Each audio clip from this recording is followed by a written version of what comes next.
हम लोग यहाँ पर थे कि why do we study history of art.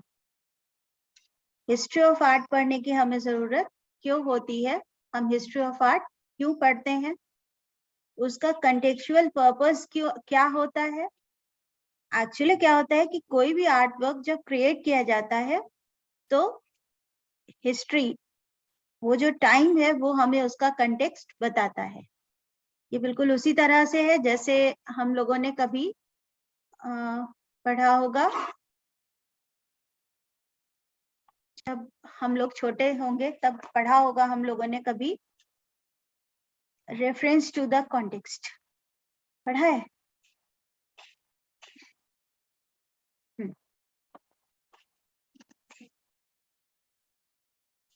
पढ़ा है कभी reference to the context? Yes ma'am. संदर्भ प्रसंग सहित व्याख्या, ये तो हमने पढ़ी है ना। Yes ma'am.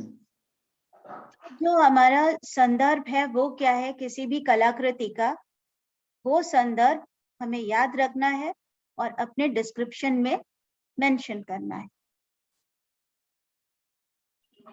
कलाकृति को जब हम समझना चाहते हैं तो हम सबसे पहले तो उसको देख करके उससे जुड़ते हैं, उसके साथ जब हमारी आत्मीयता हो जाती है फिर हम उसके बारे में और जानना चाहते हैं, उसके हिस्टोरिकल पर्सपेक्टिव्स के बारे में जानना चाहते हैं, किसने बनाया और ऐसा क्यों बनाया और क्या माध्यम उसने प्रयुक्त किए, ये सारी चीजें हम ढूंढ रहे होते हैं किसी भी कलाकृति के अन्वेषण के लिए।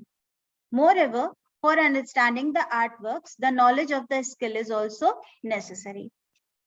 ये सारी चीजें जानना जरूरी है, लेकिन अगर हम किसी भी कलाकृति को समझना चाहते हैं तो हमें टेक्निकल स्किल की जानकारी होना भी बहुत ज्यादा जरूरी है।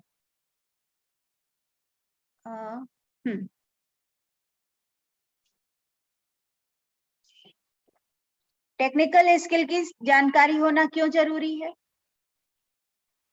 अगर हम माध्यम को नहीं जानेंगे, माध्यम के कौशल को नहीं जानेंगे तो हमें उस कलाकृति के बारे में भी पता नहीं चल पाएगा कि इसने ये कैसे बनाया है। इसने रंगों को, इसमें इम्पास्टो एक टेक्निक है वो प्रयोग करके लगाया है, हमें वो वर्ड मालूम होना चाहिए। इम्पास्टो में हमें जब ये टेक्निक यूज कर रहे हैं तो हमें कलर्स कैसे प्रयुक्त करने हैं कैनवस पर, ये पता होना चाहिए। नाइफ का यूज होगा टूल की तरह से, ये पता होना चाहिए। अभी ये स्पैचुला कितना तरह का होता है ये पता होना चाहिए। तो हमें स्किल की जरूरत बहुत ज्यादा है जानने की। So when we study artworks of so many artists evolved during that time, naturally we are inspired intellectually and conceptually. और जब हमें बहुत सारे, हम ये आर्ट हिस्ट्री पढ़ते हैं, आर्ट हिस्ट्री में हम बहुत सारे आर्टिस्ट के बारे में पढ़ते हैं, और जब हम बहुत सारे आर्टिस्ट के और उनके आर्ट वर्क्स के बारे में और उनके कॉन्सेप्ट्स के बारे में पढ़ते हैं तो हम नेचुरली खुद भी उत्साहित होते हैं, खुद भी हमें प्रेरणा मिलती है और आर्ट वर्क्स क्रिएट कर पाने की या फिर उन आर्ट वर्क्स को समझ पाने की। Art is meant to stimulate thought and conversation between the viewers.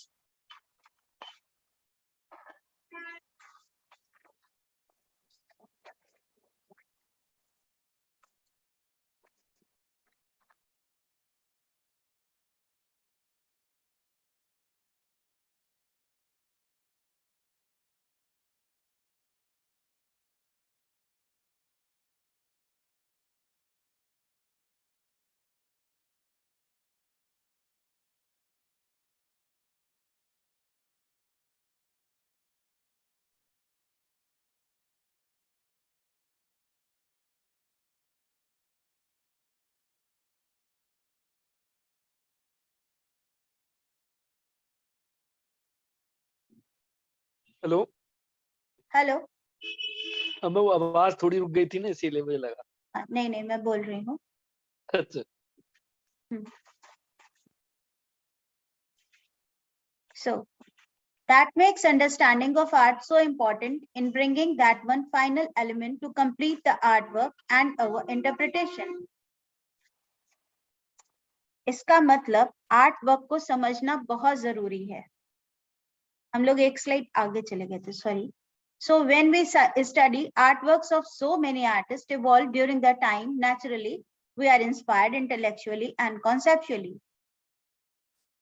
कलाकारों की कलाकृतियों को, उनके संदर्भों को समझना हमें प्रेरणा देता है और हमारे कॉन्सेप्ट्स को क्लियर करता है. Art is meant to stimulate thought and conversation between the viewers. कला की आवश्यकता क्यों होती है? कला विचार और जो कला में प्रस्तुत किया जा रहा है विचार, वो विचार और जो दर्शक है उसके मध्य में एक कन्वर्सेशन की स्थापना करती है. कन्वर्सेशन का मतलब बातचीत, dialogue. By reflecting on a piece of art, किसी भी कलाकृति के बारे में सोचकर, उसके बारे में विचार करके, रिफ्लेक्शन का मतलब विचार करना. We delve into our experiences and nostalgia. हम अपने एक्सपीरियंसेस में वापस चले जाते हैं. हमारे जो पुराने, बहुत पुराने याद होती हैं, जो हमारे अनुभव हैं, वो हमें याद आने लगते हैं. नॉस्टैल्जिया, हम पुरानी यादों में अपने आप को वापस ले जाते हैं जब हम किसी आर्ट वर्क के साथ खुद को जोड़ने की कोशिश करते हैं. अब जैसे बहुत सारे लोगों को याद आ जाता होगा कि हम भी इसी फेज से गुजरे हैं, या हमने कोई बस देखी किसी कलाकृति में तो हमें याद आया कि ये बस हम इसी तरह से जब कॉलेज जाते थे तो बस से जाते थे, या हमारे पास ये साइकिल थी, या इसी तरह की और भी बहुत सारी चीजें. या अगर हम कॉलेज जा रहे हैं और साइकिल से जा रहे हैं रोज, तो साइकिल से चलाते वक्त साइकिल हमें रास्ते में बहुत सारी चीजें मिल रही हैं जो जाने अनजाने हमारे अंदर जा रही हैं. हम जिन्हें देख रहे हैं लेकिन नहीं देख रहे हैं, लेकिन वो हमारे साथ हैं और उनकी याद हमेशा हमारे साथ होती है. तो इस तरह से हम बहुत सारी मेमोरीज का एक स्टॉक बना लेते हैं. और जब हम कोई भी आर्ट वर्क की यूनिवर्सल अपील का क्या मतलब है? यही मतलब है कि जब बहुत ज्यादा लोग, सारे लोग उसके साथ खुद को जोड़ पाए. Thus a piece of art means something different to every person that comes across it. इसीलिए सारे लोगों के लिए, जो भी उससे जुड़ते हैं, जो भी दर्शक उसको देखता है, कलाकृति का मतलब अलग अलग होता है. Therefore, understanding art encourages the thoughtful conversation and explains that there is more than one approach to every art object. और इसीलिए कलाकृति को समझना क्या करता है? एक थॉटफुल कन्वर्सेशन का प्रारंभ करता है. किसके मध्य? कलाकृति और कलाकार और दर्शक के मध्य, दर्शक और स्वयं दर्शक के मध्य. और इस तरह से हमें ये चीज का एक्सप्लेनेशन मिल जाता है, इस कॉन्सेप्ट का एक्सप्लेनेशन मिल जाता है कि सभी की अप्रोच अलग अलग कलाकृतियों के लिए अलग अलग होगी. इसका मतलब एक ही कलाकृति के बहुत सारे अप्रोच हो सकते हैं. अभी जैसे हम लोगों ने जब डिस्कस किया था तो देखा था कि हम लोगों ने एक आर्ट वर्क के बारे में 5 लोगों ने 5 अलग अलग तरह के विचार बताए, है ना. किसी को वो फफूंदी जैसा लग रहा था, किसी को जाले जैसा लग रहा था, बहुत पास से किसी ने देखा तो बताया बहुत सारी आंखें चिपकी हुई हैं. रिवर डिजीज के बारे में जब हम लोगों ने बात की थी, या और भी पेंटिंग्स के बारे में बात की, तो ये चीज एक कॉन्सेप्ट सामने आया था कि जब 5 लोग एक ही कलाकृति को देख करके अपने अपने विचार प्रस्तुत कर रहे हैं तो वो पांचों के विचार अलग अलग होंगे.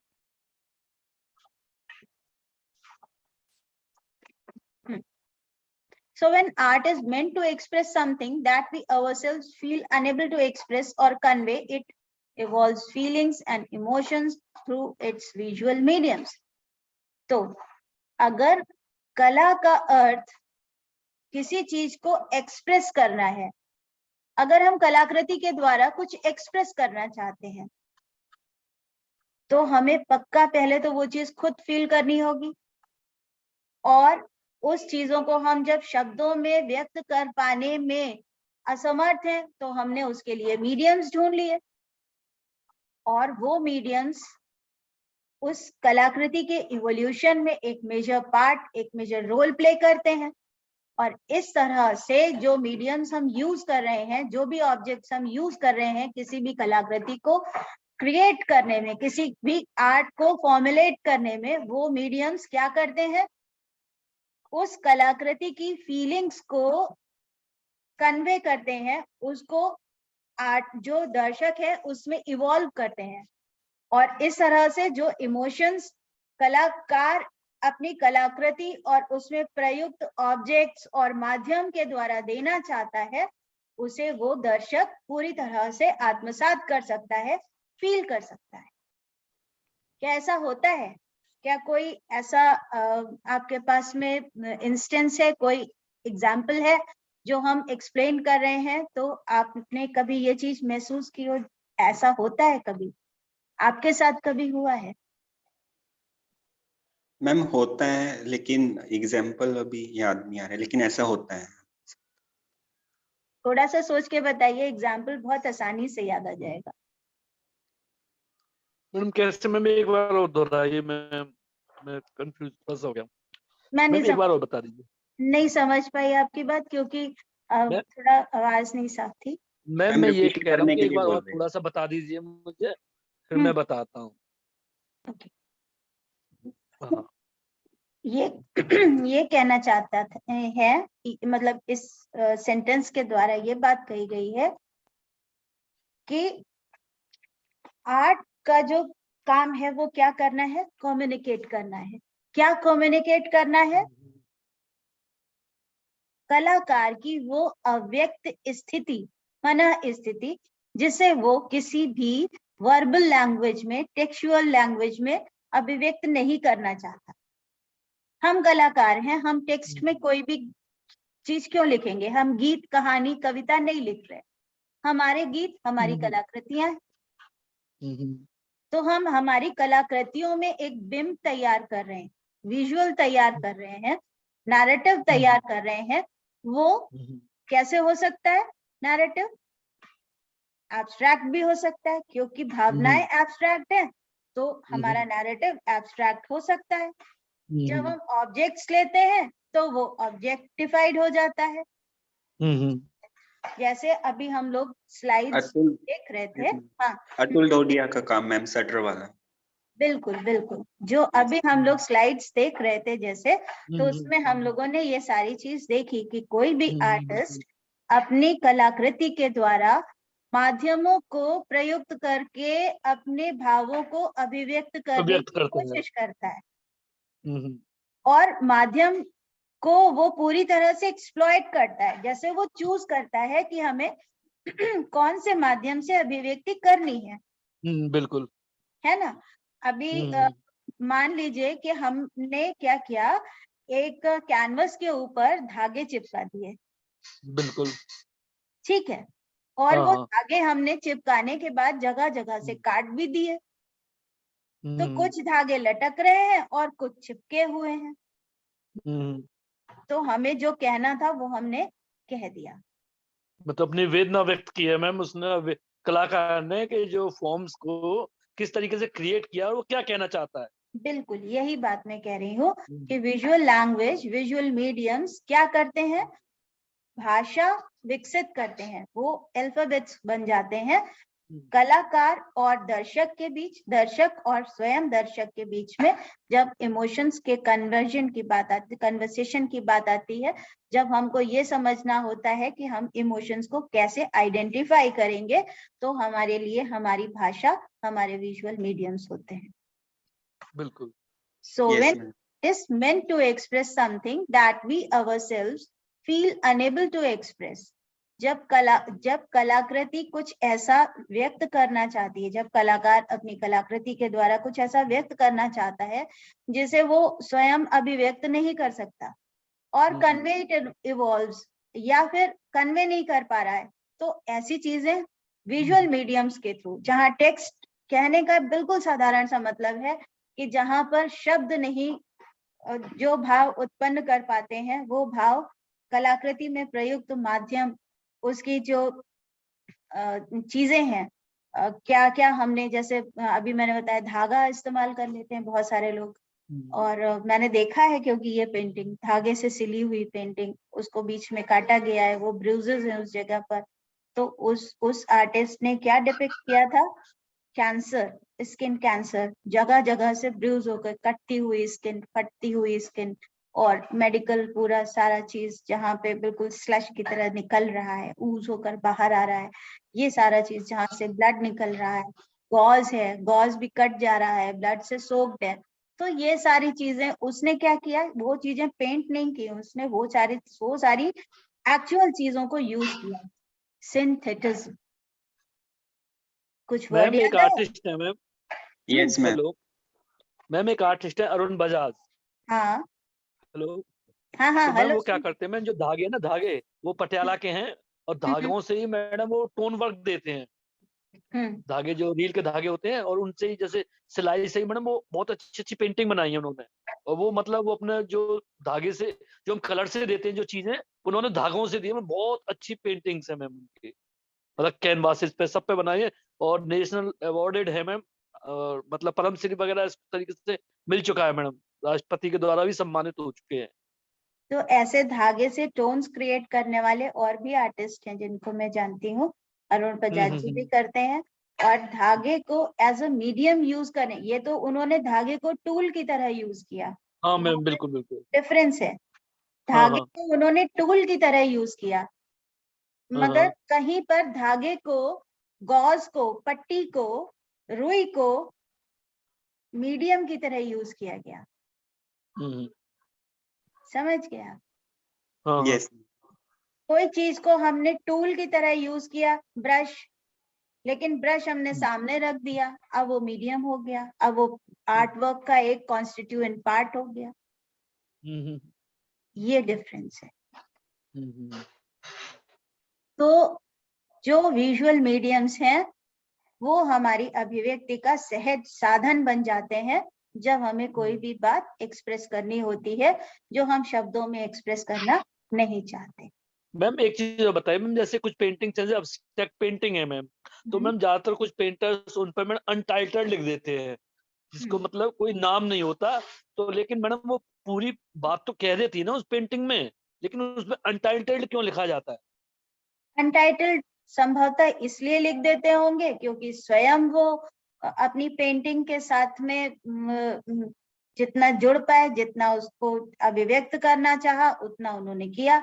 उनका कहने का मतलब शायद ये होगा कि हमने विजुअल माध्यम से तो अभिव्यक्त कर दिया है, शब्द हमें नहीं पता, अब आप देखिए और स्वयं समझ लीजिए। मैम ये भी हो सकता है ना कि वो विजिटर पे भी छोड़ सकते हैं कि अगर मैंने कुछ टाइटल दिया तो वो एक पर्टिकुलर उसी पे सोच जाए कि हाँ, अगर नहीं टाइटल देते हैं तो विजिटर अनेक तरीके से सोच सकते हैं उसको। अलग अलग सोच लेगा, यही मैंने कहा कि अलग के। अब हमने तो जो क्रिएट करना था क्रिएट कर दिया, और हमने अपने माध्यम से हेलो। सब कह दिया। हेलो। लेकिन अब ये हम आपके ऊपर छोड़ते हैं, जो आपको समझ आए आप इसको उस तरह से व्याख्या करिए। Yes ma'am. तो इस तरह से हम देखते हैं कि कलाकृति और कलाकार की के मध्य एक संबंध होता है। कलाकृति के माध्यम से कलाकार और दर्शक के मध्य भी एक संबंध होता है। जाने अनजाने जब हम किसी कलाकार की कलाकृतियों को देखते हैं तो हम उस कलाकार से भी कहीं ना कहीं उसकी अनुभूतियों से भी जुड़ रहे होते हैं और जुड़ते हैं, है ना? तो yes ma'am. therefore it becomes important to foster art understanding and analysis। इसीलिए ये जरूरी है कि हम आर्ट अंडरस्टैंडिंग और आर्ट का एनालिसिस फोस्टर करें, मतलब इसकी समझ को अप्लाई करें, जागरूक करें लोगों को, इसको इम्प्लाई करें इस चीज को कि आपको ये चीज समझनी है। As it help us value the art, क्योंकि ये हमें हेल्प करता है, मदद करता है किसी भी कलाकृति को मूल्यवान बनाने में। कैसे? जब हम किसी चीज के साथ में आत्मीयता से जुड़ते हैं, जब कोई चीज आत्मीय होती है तभी तो उसकी वैल्यू होती है। छोटी छोटी चीजें हमारे लिए बहुत वैल्यूएबल होती हैं। क्यों हो जाती हैं? क्योंकि हम उनके साथ में कहीं से जुड़े होते हैं। कोई पेन हो सकता है, कोई फाइल हो सकती है, कोई साइकिल हो सकती है, कोई टेबल हो सकती है। जैसे मैं मेरी पहली कार नहीं बेचना चाहती आज भी, यस मैम। जैसे आप अपनी पहली साइकिल रखना चाहते हैं अपने पास। Yes ma'am. मैं साइकिल दी थी, यस मैम। भले ही हमारे पास में बहुत बड़ी बड़ी गाड़ियां हो जाएं, लेकिन हमारा मन करता है वो साइकिल जो हमारे पापा ने हमें पहले दी थी वो कहीं रखी ही रहे, उसे हम कहीं ना दें, किसी को ना दें कभी, या फिर यस। हमारे बच्चे इस्तेमाल करेंगे, यस मैम। या फिर कोई ऐसा प्रिय उसे इस्तेमाल करे, उसका प्रयोग करे, जिसको जब वो चलाए तो हम कहें ये देखो ये मेरे पापा की दी हुई साइकिल चला रहा है। Yes ma'am. तो ये सारी चीजें क्या होती हैं कि हम किसी चीज के साथ में इमोशनली अटैच्ड हैं, इसलिए वो हमारे लिए बहुत ज्यादा इंपॉर्टेंट है, वैल्यूएबल हो गई है, उसका मूल्य हमारे लिए बहुत ज्यादा बढ़ गया है। अब जो आर्ट मार्केट में काम कर रहे हैं वो हमारे इसी अटैचमेंट को एक्सप्लॉइट करते हैं। उनके लिए वो किसी चीज से अटैच तो नहीं होते ना, वो क्यों अटैच्ड होंगे, लेकिन फिर भी वो कलाकृतियों का मूल्य बढ़ाते जाते हैं। क्यों? क्योंकि वो इसी इमोशन को, इसी फीलिंग को एक्सप्लॉइट कर रहे होते हैं। Yes ma'am. Therefore, it becomes important to foster art understanding. इसलिए कला की समझने की समझ की आवश्यकता बहुत जरूरी है। कला को समझने की जरूरत है, ये समझ की आवश्यकता बहुत जरूरी है और इसको फोस्टर किया जाना चाहिए। And analysis as it helps us value the art. इससे हम कला के मूल्य की जानकारी मिलती है, इससे हम कला के मूल्य को समझ पाते हैं और उसके साथ जुड़ पाते हैं। And in how it appeals to us and what it means to each person. और ये हमें कैसे अपील कर रही है, कैसे ये हमारे सामने क्या बात, क्या मैसेज कह रही है और कितना भावनात्मक रूप से कह पा रही है, और हम कैसे प्रत्येक व्यक्ति हर एक चीज से अलग अलग जिसका मतलब निकाल रहा है वो उससे कैसे जुड़ रहा है, कैसे तादाद में उसके साथ वो बिठा रहा है।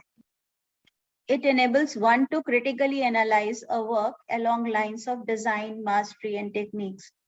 और कलाकृति को समझना, जब हमें कलाकृति को समझने की समझ आ जाती है तो हम किसी भी आर्ट वर्क को क्रिटिकली भी एनालाइज कर सकते हैं।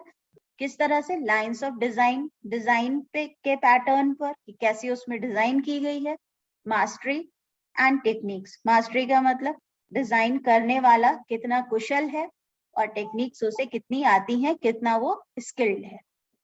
To investigate the relationship between materials and artistic expressions, it's necessary to inculcate understanding of artworks. Material और आर्टिस्टिक एक्सप्रेशन के बीच की जो रिलेशनशिप है उसका अन्वेषण करने जब हम चल पड़ते हैं तो हमें कलाकृतियों को समझने की जरूरत पड़ती है। तो अब हमारे लिए देखो कलाकृतियों को समझ, how much it is important and how important, कैसे कलाकृति को समझना, अंडरस्टैंडिंग ऑफ आर्ट वर्क क्यों जरूरी है थीसिस के लिए, ये बात हमको यहाँ पर समझ में आ गई। कितने सारे इसकी रेलेवेंस के पॉइंट्स हैं। First, so when art is meant to express something that we ourselves feel unable to express it or convey, it evolves feelings and emotions through its visual mediums. Visual mediums और feelings का relationship चाहिए, art work और अपना interpretation. Therefore, it becomes important to foster art understanding and analysis as it helps us value the art and in how it appeals to us. Art work कैसे हमें appeal कर रहा है और कैसे इंडिविजुअली अलग अलग व्यक्ति के लिए अलग अलग मायने रखता है, ये समझने के लिए भी आर्ट अंडरस्टैंडिंग चाहिए। It enables one to critically analyze a work along lines of design, mastery and technique. और टेक्निकल डेक्सटेरिटी को समझने के लिए, स्किल को समझने के लिए, डिजाइन की मास्टरी को समझने के लिए, कौशल और स्किल को समझने के लिए भी आर्ट वर्क को अंडरस्टैंड करना या understanding of art works is necessary. To investigate the relationship between materials and the artistic expressions, it is necessary to inculcate understanding of artworks. और जब हम रिसर्च करने जाते हैं तो हमारा फोकस क्या होता है? आर्ट वर्क और आर्ट आर्ट और आर्टिस्ट के बीच में एक रिलेशनशिप को फॉर्म करना। कलाकार ने जो कलाकृति निर्मित की है, बेशक वो उसके साथ में कोई ना कोई रिलेशन रखता है, जन्मदाता का रिलेशन रखता है, कॉन्सेप्ट का रिलेशन रखता है ना, लेकिन उसका जो आर्ट फील्ड से मेरा कहने का मतलब है जो कंटेक्स्ट है उसके साथ में उसका क्या रिलेशनशिप है, उस आर्टवर्क का रिलेशनशिप वो उस कंटेक्स्ट के साथ में कैसे स्टैब्लिश कर रहा है और उसे अपने मीडियम्स के थ्रू किस तरह से वो व्यूअर के सामने एक्सप्रेस कर रहा है। ये सारी चीज ये रिलेशनशिप हम एस्टैब्लिश करते हैं जब हम कोई थीसिस करते हैं किसी आर्टिस्ट और उसके आर्टवर्क के बारे में। समझ में आ गया? Yes ma'am. फॉर एग्जाम्पल हम अजंता की कलाकृतियों की अगर बात करें तो अजंता में जो पेंटिंग्स बनाई गई हैं तो हम कहते हैं कि वहां पर स्त्री का नानाविध रूप प्रेजेंटेशन मिल रहा है, अलग अलग तरह से, लेकिन सौम्य है, सुंदर है, अतुलनीय है और उसका अलंकरण ऐसा है। तो इसके ये सारा डिस्क्रिप्शन जब हम कर रहे हैं तो इसके साथ साथ स्त्री का एक और भी तो रूप है जहाँ पर उसका नरेशन एक स्टोरी के कैरेक्टर की तरह उसका डिपिक्शन भी तो है। स्त्री सिर्फ स्त्री थोड़ी है, वो एक पात्र भी है, एक चरित्र भी है, तो यानी कि वो कॉन्टेक्स्ट के साथ में रिलेटेड है ना। यस तो मैम। ये सारे रिलेशनशिप्स, ये वाली चीजें हम जो है कि स्त्री सिर्फ स्त्री नहीं है, एक कथानक की पात्र भी है, स्त्री के अपना इंडिविजुअल एक अस्तित्व है, कथानक के पात्र के रूप में भी उसका एक व्यक्तित्व है, मतलब एक वैयक्तिक उसका अस्तित्व है। तो ये सारी चीजों का जो इंटर रिलेशनशिप वो बना रहा होता है, ये जब हम कोई रिसर्च करते हैं किसी कलाकार के और उसकी कलाकृति के बारे में तो यही एस्टैब्लिश कर रहे होते हैं कि उसकी कलाकृति कॉन्टेक्स्ट के साथ में क्या रिलेशनशिप एस्टैब्लिश कर। ठीक, यस मैम। आगे चलते हैं। Methods of understanding art. अब इतनी सारी बातें हमने समझ ली कि कलाकृति को समझना कैसे है और कलाकृति को समझना क्यों जरूरी है। 4 उनकी थॉट्स भी समझ लिए कि कलाकृति का सृजन कैसे होता है, पर्पस से होता है, उसके रेलेवेंस क्या है, हिस्टोरिकल उससे होता है, हिस्टोरिकल पोजीशन क्या है, उसकी शैली क्या है, शैलीगत विशेषताएं क्या है उसकी, और इसके साथ साथ उसमें जो डिपिक्टेड फॉर्म्स और शेप्स हैं उसकी आइकोनोग्राफी क्या है। ये सारी चीजों से हम एक कलाकृति का निर्माण करते हैं। कलाकृति को समझना क्यों जरूरी है, एक अंतर संबंध बनाते हैं, समझते हैं, उसमें विजुअल एलिमेंट्स होते हैं, विजुअल एलिमेंट्स की एनालिसिस, उसकी स्किल की टेक्निक की एनालिसिस, ये सारी बातें हम इतनी देर से कराए। लेकिन अब हमको ये जानना है कि अंडरस्टैंडिंग होगी कैसे। 4 चीजें हम समझ गए, 5 चीजें समझ गए, स्किल भी समझ गए, मटेरियल भी समझ गए, ये सारी चीजों का रेलेवेंस भी समझ गए, पर हमें ये जानना है कि ये अंडरस्टैंडिंग हमें होगी कैसे, इसके जो फॉर्मल एलिमेंट्स हैं वो क्या क्या है। तो विजुअल एनालिसिस, चूंकि आर्टवर्क्स विजुअल है हमारे सामने तो हम इसकी विजुअल एनालिसिस करने वाले हैं। विजुअल एनालिसिस कैसे होगी? ऑब्जर्वेशन के थ्रू, एनालिसिस के थ्रू और इंटरप्रिटेशन के थ्रू। हम अपने आर्टवर्क्स का ऑब्जर्वेशन करेंगे। ऑब्जर्वेशन में मैंने एक छोटा सा एग्जांपल बताया कि जब हम अपने कॉलेज जा रहे होते हैं घर से तो बहुत सारी चीजें हमारे सामने से अगल बगल से रोज निकल रही होती हैं, रोज पास आउट हो रही होती हैं, और वो सारी चीजें बहुत सारी हम उनको देखें या ना देखें एकदम हमें याद हो जाती है। एक एडवर्टीजमेंट लिखा हुआ मिलता है हमें रोज, और अगले दिन जब वो वहां नहीं होता है तो हमें लगता है कि यहाँ से कुछ मिसिंग है। तो इसका मतलब हम उस चीज को रोज देख नहीं रहे हैं, लेकिन वो हमारे ऑब्जर्वेशन के थ्रू हमारी मेमोरी में कहीं कंपाइल हो गया है। Yes ma'am. ठीक है, अब हम किसी म्यूजियम में जाते हैं, वहां से तो हम रोज नहीं निकल रहे, हम पहली बार गए, या हम किसी आर्ट गैलरी में जाते हैं, या हम गूगल पर ही कोई पेंटिंग देखते हैं या आर्टवर्क देखते हैं।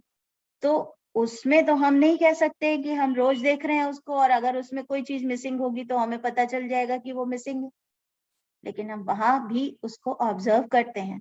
और अगर कोई ऐसी चीज जो कम है, अगर वो संपूर्णता में हमसे बात कर रही है, तभी हम उसके साथ अट्रैक्ट होंगे, उसके साथ अटैच होंगे।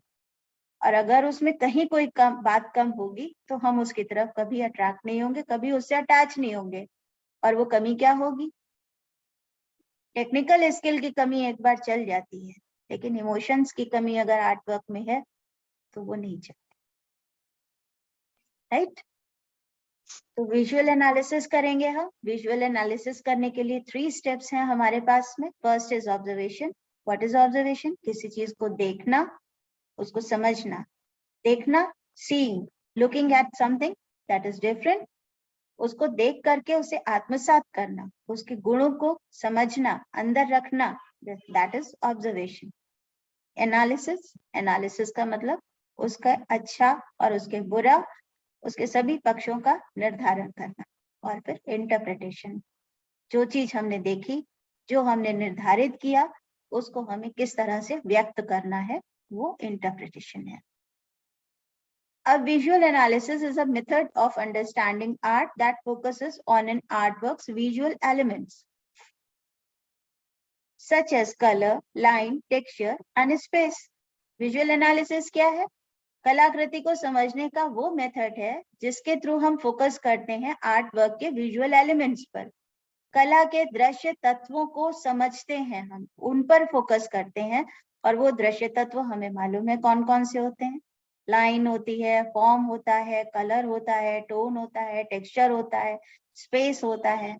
ये सारी चीजों को जब हम समझते हैं विजुअल एलिमेंट्स को, तो हम फॉर्मल पार्ट जो है आर्ट का वो समझ रहे होते हैं। 2 पार्ट्स हो गए। First is formation, formal part. Second is emotional part, जहां पर फीलिंग्स कन्वे हो।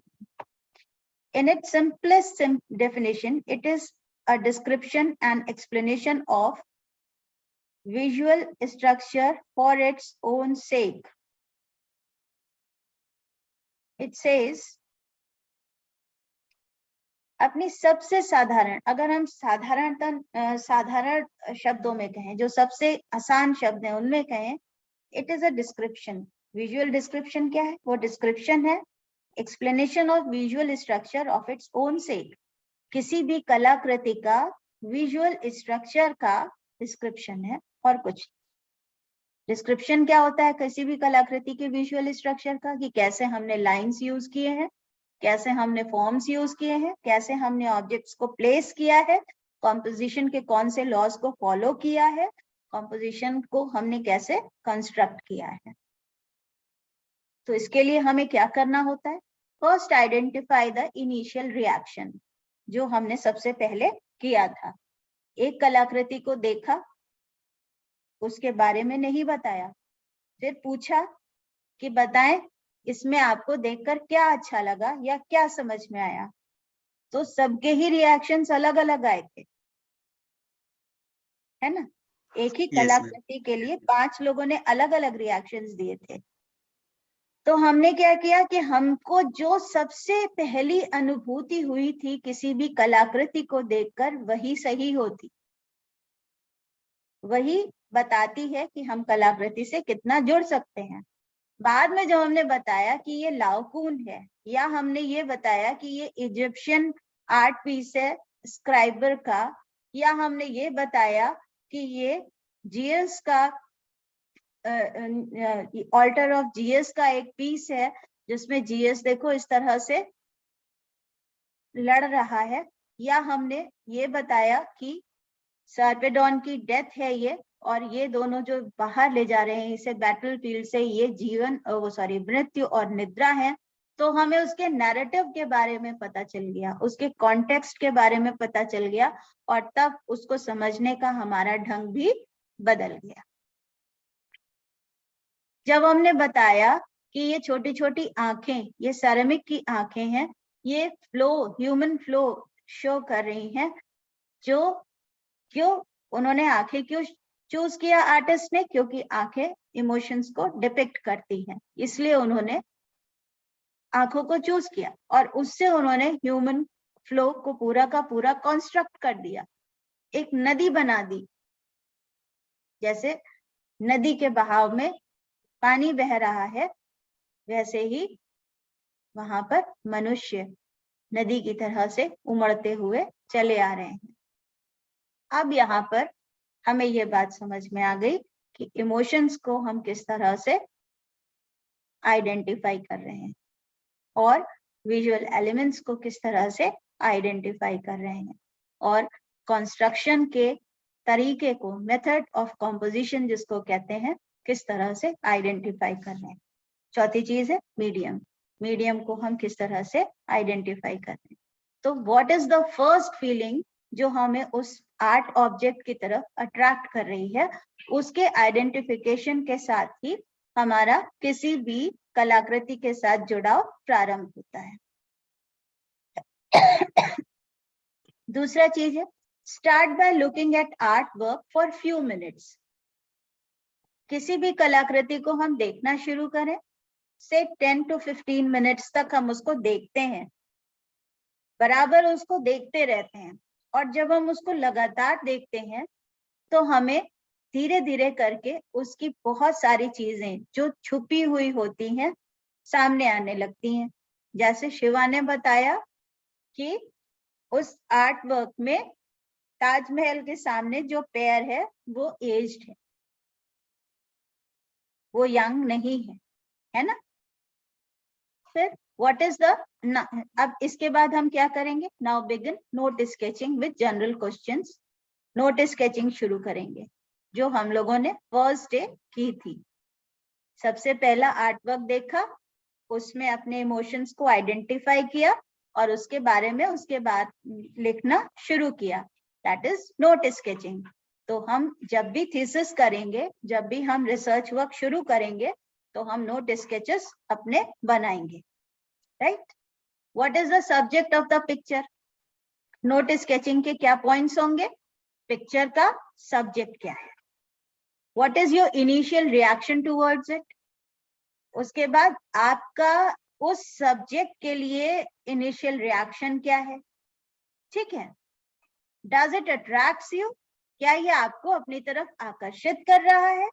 इज इट वियर्ड और प्रिटी, क्या ये वियर्ड है या ये प्रिटी है। व्हाई, है तो क्यों है। What do you notice and why, और आपने क्या नोटिस किया है और क्यों किया है। ये सारे क्वेश्चंस का आंसर हम करेंगे और इस तरह से हमारी नोट स्केचेस बन जाएंगे। किसी भी कलाकार की कलाकृतियों को समझने के लिए हमें ये नोट स्केचेस बनाने बहुत जरूरी है और ये क्वेश्चंस जो सबसे पहले सामने आते हैं, इनके आंसर्स फाइंड आउट करने भी बहुत जरूरी है, खुद लिखे हुए नहीं, जो दूसरे लोगों ने बताए हैं वो नहीं, खुद। यस।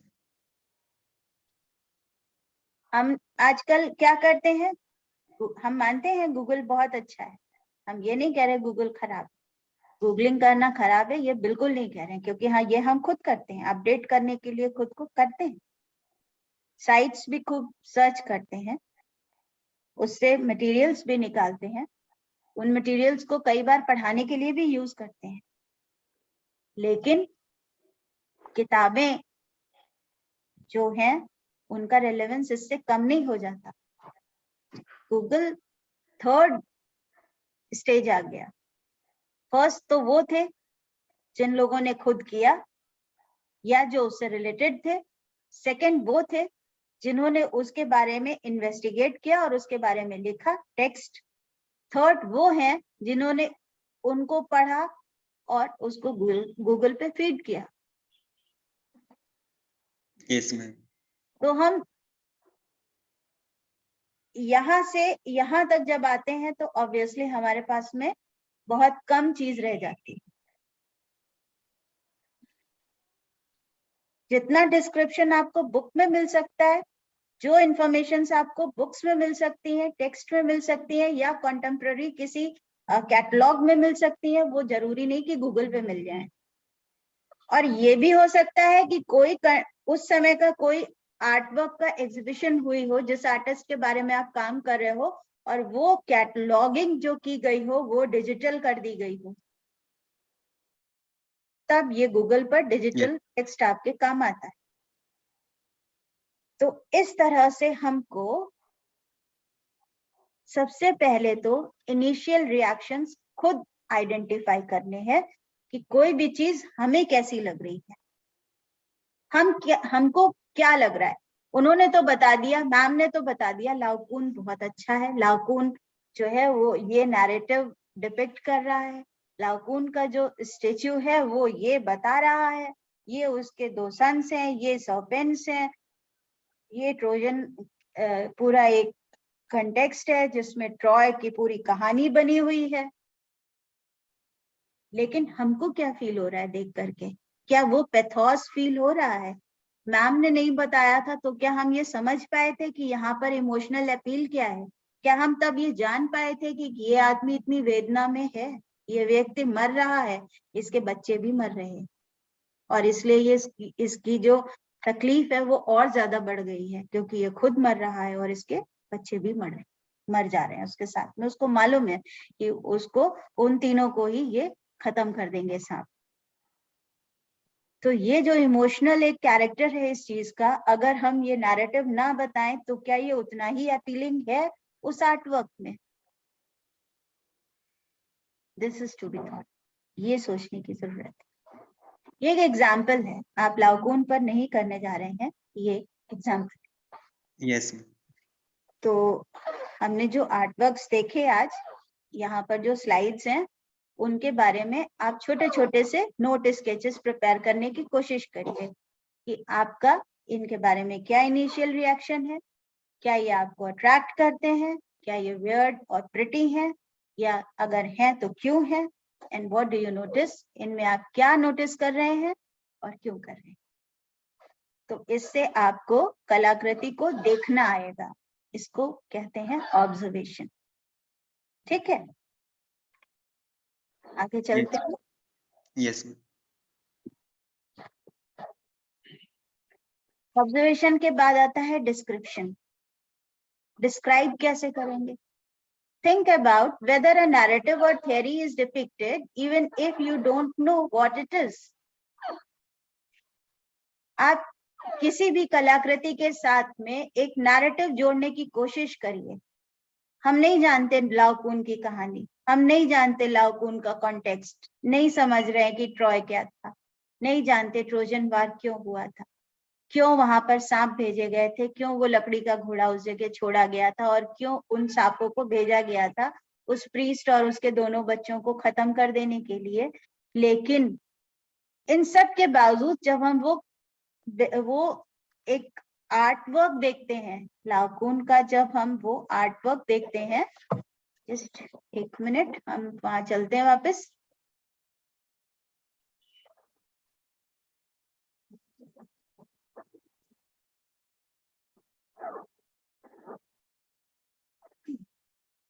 जब हम लाओकुन का ये आर्टवर्क देखते हैं तो हमें ये सारी चीजें खुद ही समझ में आ जाती हैं,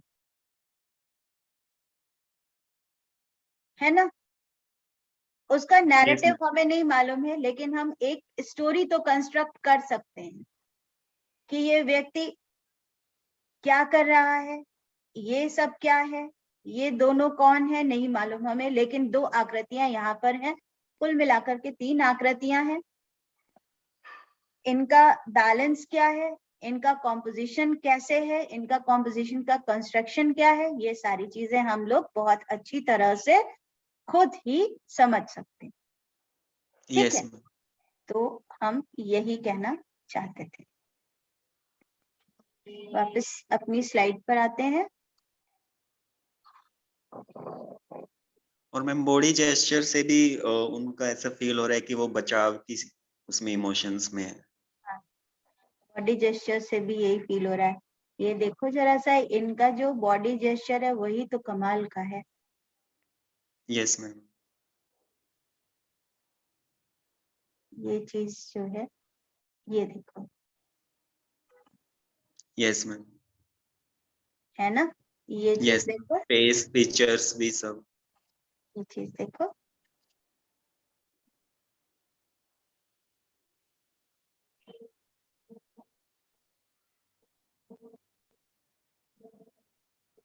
सब कुछ जैसे छटपटाहट जिसको कहते हैं एक शब्द यस में। मैम, ये यस मैम, देखो कितनी तकलीफ में है ये, और ये उसको वहां से हटाने की कोशिश कर रहा है, तो ये यहाँ लिपटा जा रहा है, यहाँ लिपटा जा रहा है, यहाँ पे फंस रहा है, यहाँ पर उसको काट रहा है ना। यस मैम, यस मैम, यहाँ से उसको परेशान कर रहा है, देखो। और ये देखो, ये इसको पकड़ करके अलग करने की कोशिश कर रहा है, तो यहाँ पे काट रहा है। यस मैम, तो ये चीजें हम लोग खुद ही नरेट कर सकते हैं। यस मैम,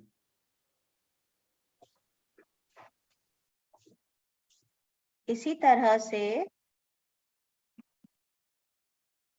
जब हमने ये एक आर्टवर्क दिखाया,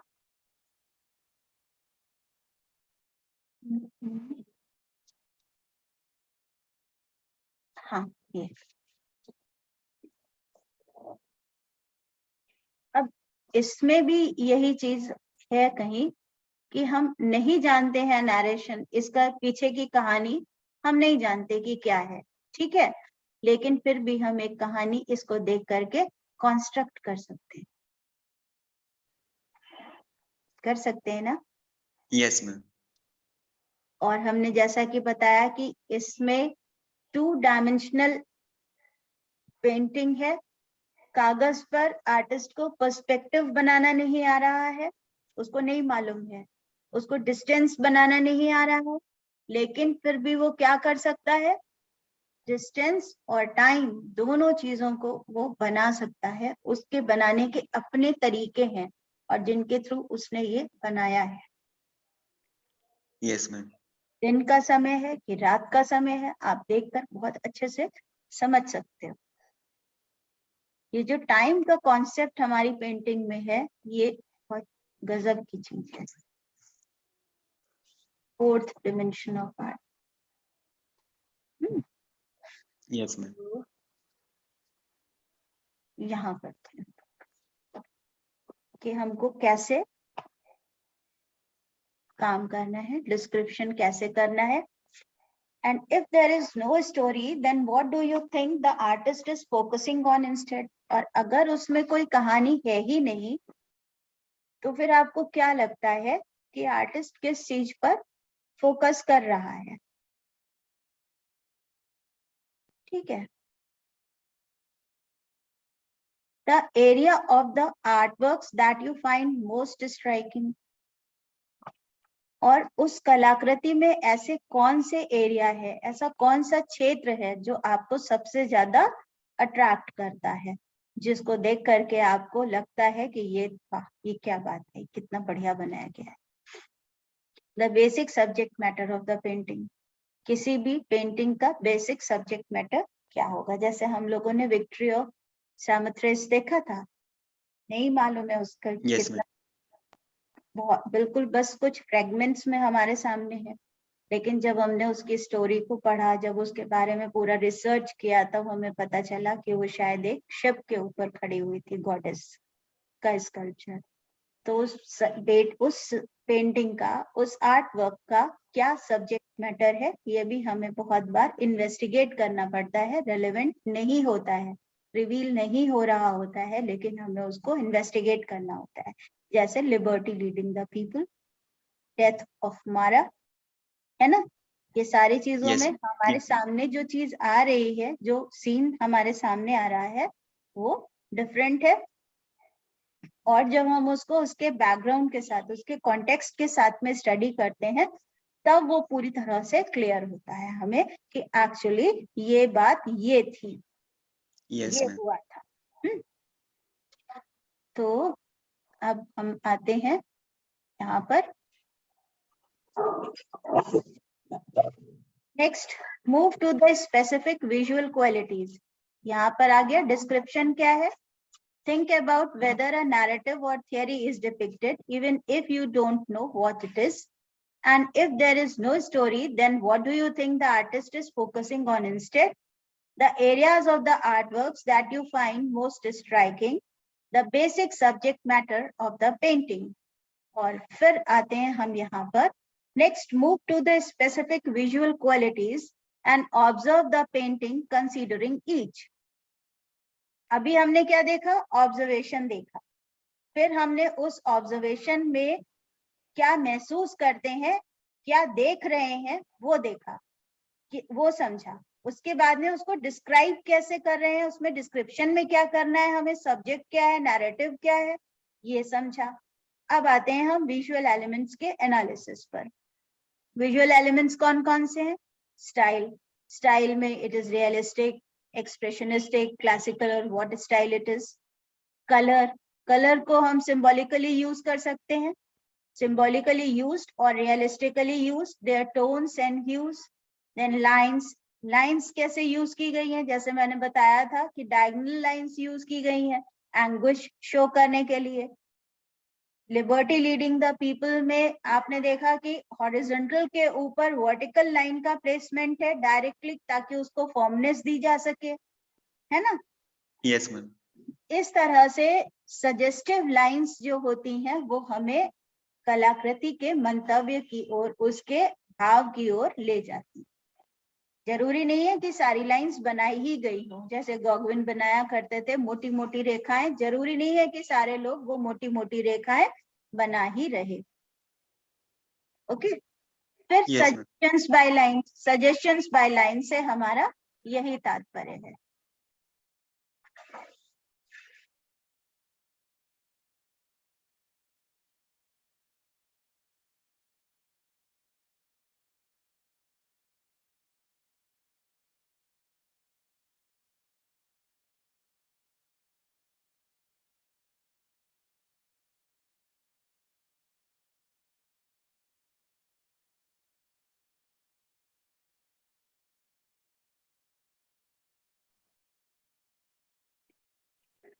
अब बात आती है टेक्सचर की.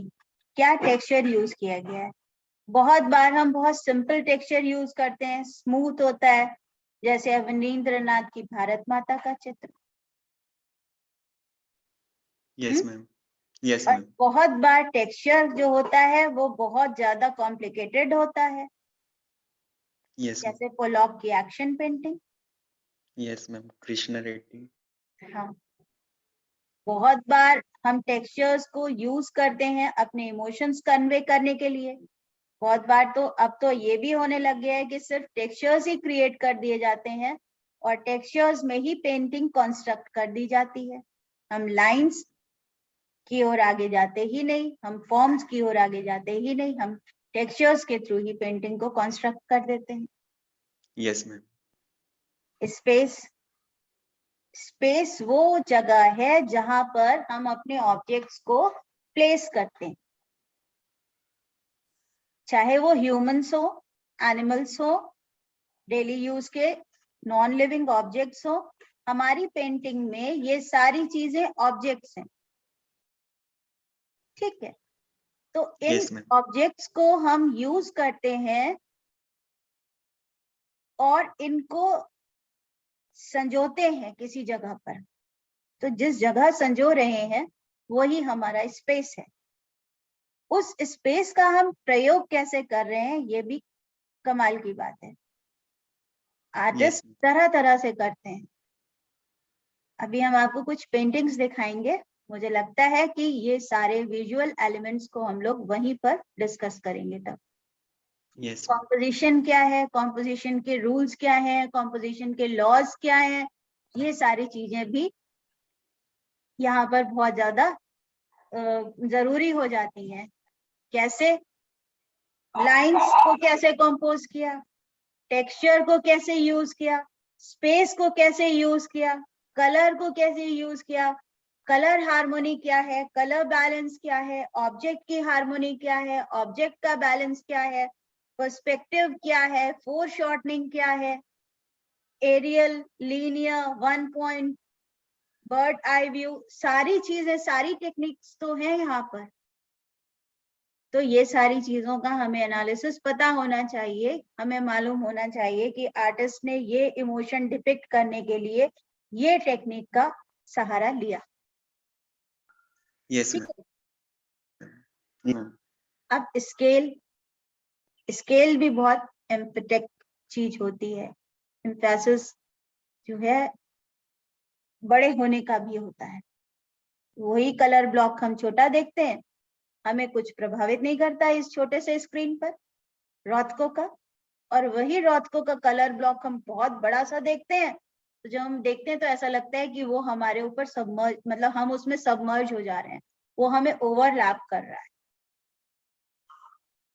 तो बड़े होने का मतलब यस बहुत बड़े साइज का भी इफेक्ट होता है। ठीक है, अब हम लोग ये जो हमने कुछ चीजें विजुअल एलिमेंट्स देखे, इसके अकॉर्डिंग हम लोग कुछ आर्ट वर्क्स देखेंगे, और सिंपली नैरेटिव्स के लिए नहीं, सिंपल उनके मतलब आर्ट फॉर आर्ट से, केवल आर्ट के पर्सपेक्टिव से उसको समझने की कोशिश करेंगे। ठीक है,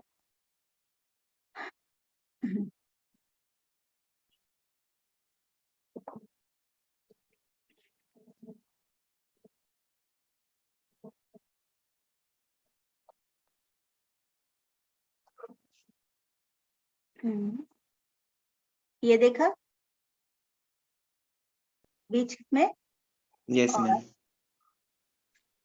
ये देखो,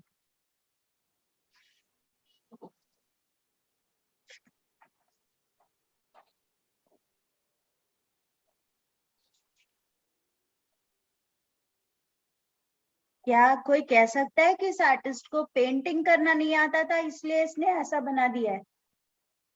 क्या ऐसा कहीं से भी लग रहा है? नहीं लग रहा है ना? नहीं मैम। क्या कहीं से भी ये चीज सामने आ रही है कि आर्टिस्ट ने कॉम्पोजिशन को सही नहीं किया है, एलिमेंट्स सही नहीं है? नहीं आ रही है ना? नहीं आ रही है। काफी सूझे टेक्सचर्स और कलर्स फॉर्म्स सबका यूज किए। और बीच बीच में उसने देखो टेक्सचर को, यस टेक्सचर मैम। में मतलब यहाँ से कलर रिमूव कर दिया है। कैसे किया है? ब्रेक किया। यस डिलीट कर दिया है, जैसे एक यस टूल मैम। होता है इरेजर टूल, वो चला दिया है, ऐसा लगता है। जैसे दीवार से पपड़ी उतर गई है। पपड़ी उतर गई। और सबसे नीचे ये चीज, ये रिमार्केबल, यस ये यहाँ का हिस्सा है, यहाँ का, यस यहाँ मैम। पर। तो अगर हम ये आर्टवर्क आपको दें, आप इसके आर्टिस्ट को नहीं जानते, हम भी नहीं बताते, हम भी नहीं जानते, केवल आपने ये आर्टवर्क देखा। ठीक है, यस और मैम। क्योंकि हम जब किसी एग्जीबिशन में जाते हैं तो बहुत बार हम उस आर्टिस्ट को जानते ही नहीं होते हैं, फिर हम किसी कलाकार का नाम जान ले या ना जाने, उससे कोई फर्क नहीं पड़ता, यस मैम। है ना? जरूरी तो नहीं है कि सारे कलाकार बहुत मशहूर हो, हमें उनकी कला के थ्रू उनको देखना पड़ता है। Ma'am, it seems that this artist want to describe incomplete growth of this girl or Perhaps, incomplete life, incomplete thoughts वगैरह। perhaps हो सकता है, हाँ, या ये भी तो हो सकता है कि वो ये दिखाना चाहता हो कि किस तरह से उसकी लाइफ से ये सारी चीजें, जो ग्लेयर था वो कैसे जा रहा है, गिर रहा है, Yes, ma'am, it's erasing, और वो yeah. कंटिन्यूअस एफर्ट कर रहा है किसी चीज को Yes. बनाने के लिए, सिलने के लिए, जोड़ने के लिए। कितने सारे धागे हैं, और धागों के साथ में ये ब्लड, ऑर्गन, ये सारी चीज वो है ना? मेहनत, कोशिश और स्ट्रगल, और फिर भी कुछ पूरा ना हो, वो सारी चीजें। ये क्या चीज बनाया गया है? बहुत सोचो, बहुत देखो तो शायद किसी ऑर्गन के जैसा लगता है, पता नहीं, शायद स्क्रिबलिंग है, डोंट नो क्या है। और यहाँ पर ये हैंड की फिनिशिंग देखो, detailing perfect, Yes ma'am. Nail enamel भी है ना? Yes ma'am. तो इसलिए हमको ये आर्ट वर्क बहुत अच्छा लगता है कि इसको डिस्क्राइब हमें करना है, क्या ये वियर्ड है या ये प्रिटी है। अब तो हम गड़बड़ हो गए, ना ये वियर्ड है ना ये प्रिटी है, फिर ये क्या है? Yes ma'am. किसी भी तरह से हम प्रिटी तो नहीं कह सकते हैं क्या? नहीं मैम। वियर्ड भी नहीं, यस मैम। कौतुक भी नहीं, स्ट्रेंज कह सकते हैं मैम, थोड़ा स्ट्रेंज इसका स्टाइल है व्यक्त करने का, और शायद वही इसकी खूबसूरती भी है। मैंने बताया था वैसे कि किसी भी है ही। कलाकृति के दो भाग होते हैं, पहला उसका स्किल, उसका मीडियम, उसका कॉन्टेक्स्ट, और दूसरा उसका, सारी चीजें बेकार हो जाती हैं। पेंटिंग कितनी भी अच्छी बनाई गई हो बेकार हो जाएगी अगर उसमें कहन नहीं है, अगर वो कह नहीं। Yes ma'am. दूसरी पेंटिंग देखते हैं।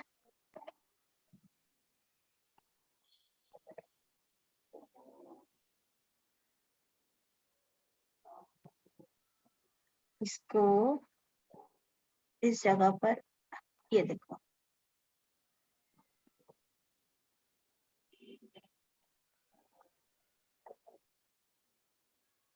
हम नहीं जानते, एक आर्ट गैलरी में जब हम जा रहे हैं तो वहां पर, मान लो हम दिल्ली घूमने गए और अचानक से एक आर्ट गैलरी में गए और वहां पर कुछ आर्टिस्ट की पेंटिंग्स एग्जिबिट हैं, और उन आर्टिस्ट की पेंटिंग्स में हमने देखा ये एक पेंटिंग थी, वो पेंटिंग हमें बहुत अच्छी लगी, लेकिन हम उस आर्टिस्ट के बारे में कुछ भी नहीं जानते, पर फिर भी पेंटिंग हमें बहुत अच्छी लग गई। क्यों?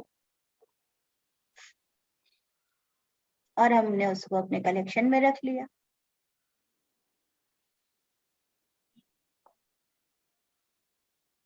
वैसे ये प्रिंट है, यस मैम। और ये जो जगह पर उन्होंने जो भी, जिस भी तरह से ये इफेक्ट जो क्रिएट किया है, ये मुझे सुपर्ब लगा। जैसे ये स्कल है, इस जगह पर विंडो है, and we can peep into it, हम देख सकते हैं अंदर झांक कर। Yes ma'am. ये चीज मुझे बहुत जबरदस्त लगी। गम बाइट किया है। जो भी है,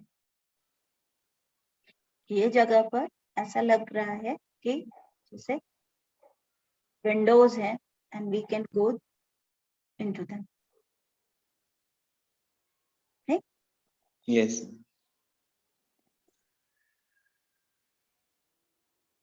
और यहाँ पर देखते हैं,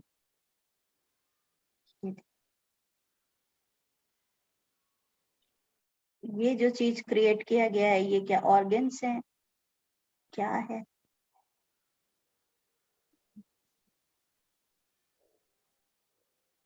है ना?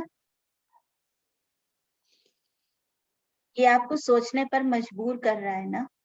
Yes ma'am. तो ये देखें कि ये है क्या, फिर ये जाने कि ये कैसे बनाया गया, क्योंकि जिसने बनाया उसे हम नहीं जानते, किसी नैरेटिव में हमें नहीं मिला कि इसको कैसे बनाया गया। फिर हम ये जानने की कोशिश करें कि इसको क्यों बनाया गया ऐसा, और इसको बनाने का कंटेक्स्ट क्या था। समझ Yes, पाए ma'am. हम क्या कहना चाहते हैं, यस मैम। है ना?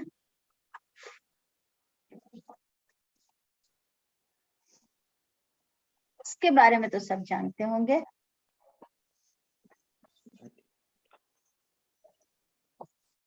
जानते हैं इसके बारे में?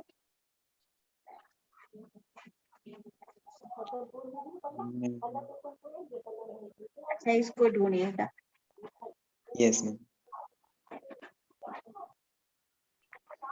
वो तो शायद नहीं मिलेगी ढूंढने से। ये और ये